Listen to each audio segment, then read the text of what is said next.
Hello student, मेरा नाम नीरज और स्वागत है आपका ITI ट्रिक्स यूट्यूब चैनल पर। दोस्तों, आज की यह वीडियो ITI की कोपा टेट के स्टूडेंट के लिए बहुत ही इम्पोर्टेंट होने वाली है, क्योंकि आज की इस वीडियो में हम ITI के कोपा टेट के लिए मोस्ट इम्पोर्टेंट क्वेश्चन और उनके आंसर देखने वाले हैं, जो कि बार बार आपके एग्जाम में पूछे गए हैं। पहला इम्पोर्टेंट क्वेश्चन है, निम्न में से कौन सा ऑपरेटिंग सिस्टम नहीं है। दोस्तों, इतने ही सरल क्वेश्चन आपके ITI के एग्जाम में आते हैं, तो आपको बिल्कुल भी चिंता करने की ज़रूरत नहीं है। आप यह 150 क्वेश्चन अगर कंप्लीट कर लेते हैं तो आपकी पूरी गारंटी है कि आपको कोई भी फेल नहीं कर सकता है। तो इस क्वेश्चन का आंसर हम देखते हैं, निम्न में से कौन सा ऑपरेटिंग सिस्टम नहीं है। तो पहला ऑप्शन है DOS मतलब डॉस, जिसका फुल फॉर्म होता है disk operating system. B option है लिनक्स, और सी ऑप्शन है विंडोज़, और डी ऑप्शन है सी लैंग्वेज। तो यहाँ पर आप देख रहे होंगे A, B और C, यह जो तीनों ऑप्शन दिए गए हैं यह आपको पता होगा ऑपरेटिंग सिस्टम होते हैं। लेकिन यहाँ पर जो आपको सी ऑप्शन दिया गया है, यहाँ पर आप साफ साफ देख सकते हैं लैंग्वेज लिखा गया है। मतलब यह जो ऑप्शन में दिया गया है यह एक प्रकार की लैंग्वेज है। तो इस क्वेश्चन में आपको पूछा गया है कि कौन सा ऑपरेटिंग सिस्टम नहीं है, तो डी ऑप्शन में लैंग्वेज लिखा गया है, मतलब यह आपका ऑपरेटिंग सिस्टम नहीं है। इसीलिए पहला क्वेश्चन का जो आंसर है वह डी ऑप्शन सही हो जाएगा। दूसरा इम्पोर्टेंट क्वेश्चन है, फाइल या फोल्डर को कॉपी और पेस्ट करने के लिए किस शॉर्टकट की का उपयोग किया जाता है। स्टूडेंट, जितने भी इम्पोर्टेंट शॉर्टकट की हैं वह आपके लिए सारे कवर करवा दिए जाएंगे, तो आपको बिल्कुल भी चिंता करने की ज़रूरत नहीं है। तो यहाँ पर आपको दो प्रकार की शॉर्टकट की पूछी गई हैं। पहला आपको कॉपी के लिए बताना है कि कॉपी करने के लिए कौन सा शॉर्टकट की उपयोग में लाया जाता है, और पेस्ट करने के लिए कौन सा उपयोग में लाया जाता है। तो यहाँ पर आप देख रहे होंगे Ctrl+X दिया गया है और Ctrl+ भी दिया गया है। तो यहाँ पर अगर X है तो X का मतलब आप जानते होंगे, अगर किसी भी मटेरियल को हमें कट करना होता है तो Ctrl+X दबाते हैं, इसलिए इसका पहला ऑप्शन तो नहीं होगा। और दूसरा ऑप्शन जो दिया गया है उसमें है Ctrl+C, इसका उपयोग हम कॉपी करने के लिए करते हैं, और Ctrl+V इसका उपयोग हम पेस्ट करने के लिए करते हैं। मतलब इसका जो आंसर है वह बी ऑप्शन सही हो जाएगा। यहाँ पर आपको दोस्तों एक बात ध्यान रखना है कि यहाँ पर जो आपको Ctrl+C और Ctrl+V इसका आंसर में देना है, ना कि आल्ट। कुछ बच्चे ऐसे होते हैं जो कि Alt+C या Alt+V इसका आंसर दे देते हैं, तो आपको यह बात ध्यान में रखना है ताकि आपका कोई भी क्वेश्चन धोखे से भी गलत ना हो। तीसरा क्वेश्चन है, निम्न में से कौन सी सेकेंडरी मेमोरी नहीं है। तो यहाँ पर आपको पूछा गया है सेकेंडरी मेमोरी कौन सी नहीं है। तो आप जानते होंगे रैम और रोम जो होती है वह प्राइमरी मेमोरी होती है। तो यहाँ पर सी ऑप्शन में दिया गया है रैम की सेकेंडरी मेमोरी नहीं है, तो यह आपका आंसर हो जाएगा, जिसका फुल फॉर्म होता है रैंडम एक्सेस मेमोरी। यह आपकी प्राइमरी मेमोरी होती है। इसलिए जो तीसरा क्वेश्चन है हमारा कि निम्न में से कौन सी सेकेंडरी मेमोरी नहीं है, तो सी ऑप्शन सही हो जाएगा। चौथा क्वेश्चन है, कंप्यूटर कंट्रोल करने संबंधी इंस्ट्रक्शन या प्रोग्रामों को क्या कहते हैं। यहाँ पर आपको खाली स्थान में क्या आएगा यह बताना है। स्टूडेंट, कंप्यूटर को जो कंट्रोल करते हैं उन इंस्ट्रक्शन या प्रोग्रामों को हम सॉफ्टवेयर कहते हैं, क्योंकि जितने भी सॉफ्टवेयर हैं उन्हीं के द्वारा जो कंप्यूटर है वह कंट्रोल किया जाता है। इसलिए इसका जो आंसर है वह ए ऑप्शन सही हो जाएगा। चलिए अब हम देखते हैं हमारा पांचवा क्वेश्चन, जो कि बहुत ही इम्पोर्टेंट है। HTML फाइल को सेव करने के लिए किस एक्सटेंशन का उपयोग किया जाता है। दोस्तों, आपके ITI के एग्जाम में एक्सटेंशन से संबंधित एक दो क्वेश्चन आते हैं, जो कि पहले हमने आपको कंप्लीट करा दिए हैं। यह क्वेश्चन जो छूट गया था तो इसका आंसर हम आपको बताते हैं। जब हम HTML को सेव करते हैं तो उसके लिए हमें .html का उपयोग करना होता है, जो बी ऑप्शन में आपको दिख रहा होगा। पहले एक जो बिंदु दी गई है उसे डॉट बोलते हैं, तो .html इसका आंसर सही हो जाएगा। मतलब HTML फाइल को सेव करने के लिए हम .html एक्सटेंशन का उपयोग करते हैं। इसका ऑप्शन बी सही हो जाएगा। चलिए अब हम देखते हैं हमारा अगला क्वेश्चन क्या है। तो छठवां क्वेश्चन है, 1 KB में कितने बाइट होते हैं। यहाँ पर आपको पूछा गया है 1 KB में कितने बाइट होते हैं। तो आप जानते हैं 1 KB में होते हैं 1024 बाइट। इसी तरीके से और भी जो क्वेश्चन होते हैं MB में, KB में और GB में होते हैं। तो इस तरीके के जो भी क्वेश्चन है आपको याद कर लेना है। ज़्यादातर जो आंसर होता है वह 1024 ही होता है, तो इसका ए आंसर सही हो जाएगा। अगला क्वेश्चन है जो कि आपके एग्ज़ाम में पूछा गया था, वह क्रम कौन सा है जिसमें कंप्यूटर संचालित होता है। आपको बताना है कि कंप्यूटर कैसे संचालित होता है। कहने का मतलब यह है कि जब हम कोई भी कंप्यूटर में वर्क करते हैं तो सबसे पहले हमें उसमें इनपुट करना होता है, उसके बाद जो प्रोसेस चलती है और उसके बाद हमें आउटपुट प्राप्त होता है। तो पहला ही ऑप्शन आपको दिख रहा होगा, इनपुट, प्रोसेस और आउटपुट। मतलब इसका आंसर ये सही हो जाएगा। 8वां क्वेश्चन है, किसी समस्या को ठीक करने या एक नया एप्लीकेशन इंस्टॉल करने या कंप्यूटर में कॉन्फ़िगरेशन बनाने के बाद क्या करना चाहिए। तो यहाँ पर आपको पता होगा, कोई भी अगर हम एप्लीकेशन इंस्टॉल करते हैं या कोई भी समस्या ठीक करते हैं तो उसके बाद हम रीस्टार्ट करते हैं कंप्यूटर को, मतलब ये ऑप्शन इसका सही हो जाएगा। और कंप्यूटर को जब हम बंद करना चाहते हैं तो उसके लिए हम शट डाउन करते हैं। 9वां क्वेश्चन है, जो कि थोड़ा मुश्किल होगा आपके लिए। यहाँ पर आपको पूछा गया कि URL में जो http/www यह एक तरीके की जो वेबसाइट हम लिखते हैं, इसमें HTTP क्या मतलब क्या होता है।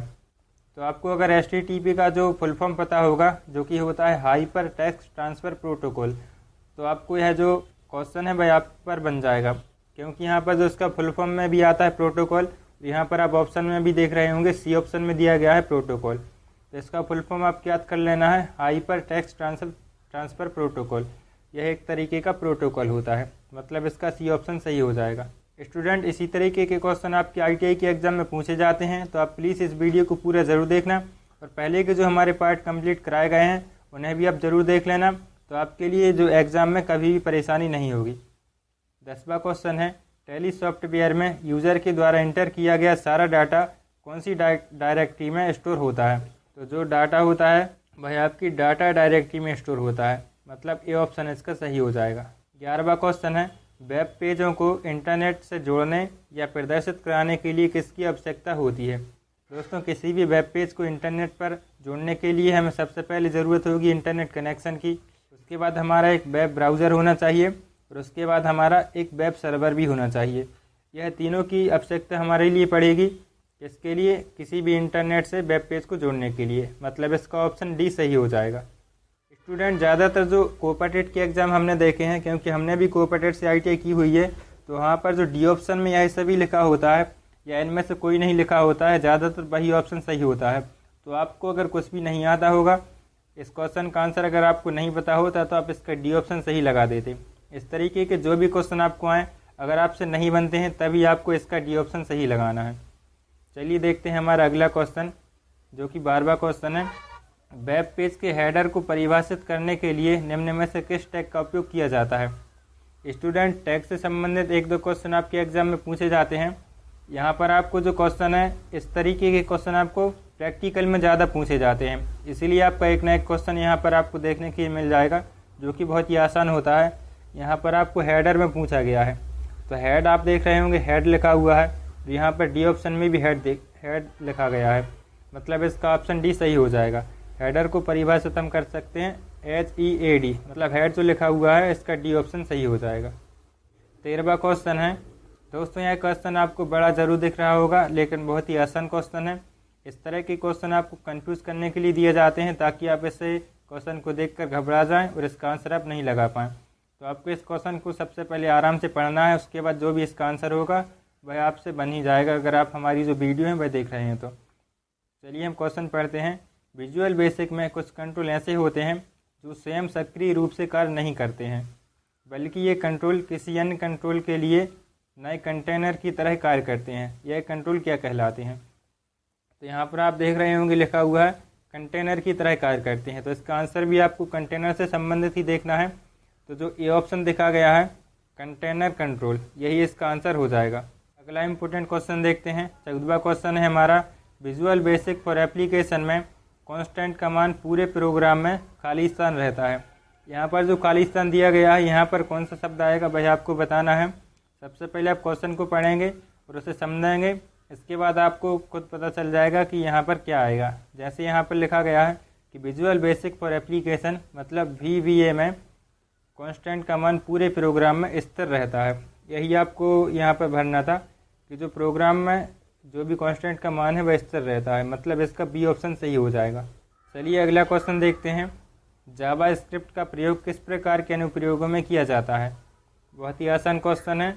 अगर आप जावा स्क्रिप्ट जो पढ़े होंगे तो उसका सबसे पहला क्वेश्चन आपको यही मिलेगा। तो हमारा इसका पहला ऑप्शन दिया गया है डोमेन बनाने में, जो कि यह भी सही हो जाएगा। और डायनेमिक वेबसाइट बनाने में, इसमें भी हम जावा स्क्रिप्ट का उपयोग करते हैं। और स्टेटस बार दर्शाने में भी जावा स्क्रिप्ट का उपयोग करते हैं। दोस्तों, इस क्वेश्चन के जो तीनों ऑप्शन हैं वह तीनों के तीनों सही हैं, मतलब इसका जो डी ऑप्शन दिया गया है उपरोक्त सभी, यही इसका आंसर हो जाएगा। अगला क्वेश्चन है, फाइल मेन्यू की किस कमांड का प्रयोग वर्तमान में खुले प्रोजेक्ट तथा संबंधित फाइलों को बंद करने हेतु किया जाता है। तो यहाँ पर आपको बंद करने के लिए पूछा गया है। तो आप जानते होंगे अगर आप दरवाजे को भी बंद करते हैं तो उसे बोलते हैं क्लोज। तो इसका आंसर भी होगा क्लोज से संबंधित ही होगा। मतलब किसी प्रोजेक्ट या संबंधित फाइलों को बंद करने के लिए आप क्लोज कमांड का उपयोग करते हैं। इसका ऑप्शन सही हो जाएगा। नेक्स्ट क्वेश्चन है, कंप्यूटर सिग्नल को टेलीफोन की तारों के माध्यम से जोड़ने के लिए कौन सी डिवाइस का उपयोग किया जाता है। दोस्तों यह क्वेश्चन आपको बार बार एग्जाम में पूछा गया है। यह क्वेश्चन आपके इंटरव्यू में पूछ लिया जाता है, जो कि आपको दिख रहा होगा बी ऑप्शन में लिखा गया है मॉडेम। मॉडेम का फुल फॉर्म होता है मॉड्यूलेटर डीमॉड्यूलेटर, मतलब बी ऑप्शन सही हो जाएगा। 18वां क्वेश्चन है जो कि आपके MS एक्सेल से संबंधित है। MS एक्सेल के आरंभ में स्क्रीन पर जो सीट दिखाई देती है उसे क्या कहते हैं। बहुत ही आसान क्वेश्चन है। यहाँ पर आपको सीट बताना है कि उस सीट को क्या कहते हैं। तो जो सबसे पहले जो सीट दिखाई देती है उसे आप वर्क सीट कहते हैं। इसका ऑप्शन सी सही हो जाएगा।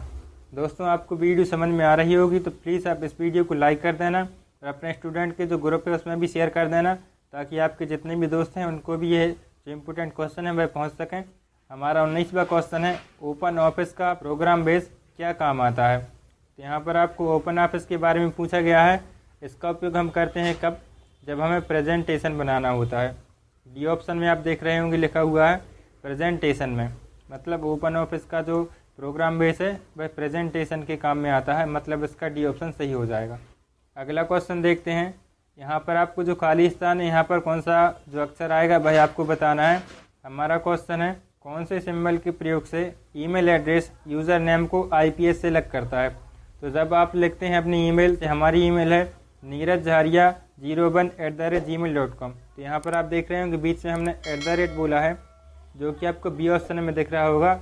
यह जो है वह ईमेल एड्रेस की यूज़र नेम को ISP से अलग करता है। इसका बी ऑप्शन सही हो जाएगा। 21वां क्वेश्चन है, OSI मॉडल में कितने लेयर होते हैं। OSI मॉडल जो होता है उसमें आपके 7 लेयर देखने को मिल जाते हैं। तो इसका जो ए ऑप्शन सही हो जाएगा। OSI मॉडल में 7 लेयर होते हैं। 22वां इम्पोर्टेंट क्वेश्चन है, डॉक्यूमेंट को एडिट करने का अर्थ है। दोस्तों इतने ही आसान क्वेश्चन आपके एग्जाम में पूछे जाते हैं, तो आप कमेंट में यह मत लिखना कि इतने जो सरल क्वेश्चन हमने आपको बताए हैं।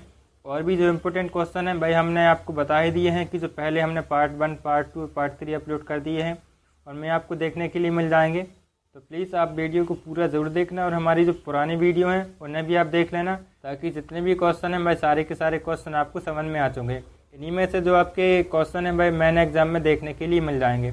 हमारा अगला जो क्वेश्चन था, डॉक्यूमेंट को एडिट करने का अर्थ है। तो हम किसी भी डॉक्यूमेंट को एडिट कब करते हैं, जब उसमें कुछ गलतियां होती हैं। तो किसी भी गलती को अगर हम सुधारते हैं या गलतियों को सही करते हैं तो उसे बोला जाता है डॉक्यूमेंट को एडिट करना। इसका ये ऑप्शन सही हो जाएगा। अगला क्वेश्चन है, बैंक में चेक व ड्राफ्ट में इसका प्रयोग किया जाता है। दोस्तों यहाँ पर आपको पूछा गया है कि बैंक के जो चेक या ड्राफ्ट होते हैं उनमें आप किसका उपयोग करते हैं। तो इसमें जब हम बैंक में कोई भी चेक डालते हैं या ड्राफ्ट डालते हैं उसमें हम स्याही से लिखते हैं। स्याही मतलब होता है इंक।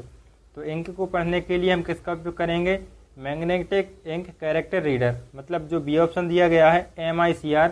इसका उपयोग हम चेक या ड्राफ्ट में इसका उपयोग करते हैं। MICR इसका फुल फॉर्म होता है मैग्नेटिक इंक कैरेक्टर रीडर, मतलब बी ऑप्शन इसका सही हो जाएगा। और यहाँ पर जो OMR दिया गया है इसका फुल फॉर्म भी आपको पूछ लिया जाता है, जिसका फुल फॉर्म होता है ऑप्टिकल मार्कअप रीडर। तो यह भी आपको याद कर लेना है।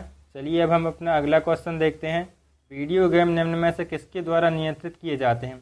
दोस्तों आप लोग PUBG तो खेलते ही होंगे, तो उसके लिए आप किसका उपयोग करते हैं, जॉयस्टिक का। मतलब अगर आप कोई भी वीडियो गेम खेलते हैं, जैसे कोई भी कार वाला गेम होता है, तो उसके लिए एक रिमोट आता है, जो कि गेम में आप जब खेलते होंगे तो आपके लिए एक रिमोट दिया जाता है खेलने के लिए, उसे हम जॉयस्टिक बोलते हैं। तो स्टूडेंट आपके लिए इस तरीके से याद हो जाएगा कि जो वीडियो गेम है वह किसके द्वारा नियंत्रित किए जाते हैं, जॉयस्टिक के द्वारा। मतलब इसका जो आंसर है वह ऑप्शन सी सही हो जाएगा। अब हमारा लास्ट क्वेश्चन है, जो कि 25वां क्वेश्चन है, MS एक्सेल स्प्रेडशीट में डाटा कैसे ऑर्गेनाइज होता है। दोस्तों आपको लग रहे होंगे कि बहुत ही आसान क्वेश्चन हमने सारी वीडियो में सॉल्व करा दिए हैं, तो इतने ही आसान क्वेश्चन आपके एग्जाम में पूछे जाएंगे, यह हमारी पूरी गारंटी है। अगर कोई भी जो कठिन से क्वेश्चन है वह आपके 1-2 क्वेश्चन ही पूछे जाते हैं, तो वह भी हमने आपको बीच बीच में कंप्लीट करा दिए हैं। बहुत ही आसान तरीके से हमने आपको समझाया है, तो आपके लिए जो कठिन से कठिन क्वेश्चन है वही भी आपको समझ में आ चुके होंगे। तो प्लीज़ आप वीडियो को लाइक कर देना। चलिए अब हम देखते हैं इसका आंसर क्या होगा। MS एक्सेल में स्प्रेडशीट में डाटा कैसे ऑर्गेनाइज होता है। तो आप जानते होंगे MS एक्सेल में कुछ इस तरीके से कॉलम बने होते हैं और इस तरीके से उसमें रो बनी होती हैं। तो ये इसका आंसर भी यही हो जाएगा कि रोज़ एंड कॉलम, मतलब डी ऑप्शन में दिया गया है कि MS एक्सेल में स्प्रेडशीट में डाटा कैसे ऑर्गेनाइज होता है, रोज़ एवं कॉलम के रूप में। तो इस तरीके से हमारे जो सारे के सारे क्वेश्चन हैं वे कंप्लीट हो चुके हैं। दोस्तों अगर आपको वीडियो पसंद आई होगी तो प्लीज़ लाइक कर देना, इसे शेयर कर देना। दोस्तों ITI से संबंधित सभी छोटी बड़ी अपडेट के लिए प्लीज़ हमारे चैनल ITI ट्रिक्स को ज़रूर सब्सक्राइब कर लेना। तो मिलते हैं अगली वीडियो पर, तब तक के लिए आपका बहुत बहुत धन्यवाद।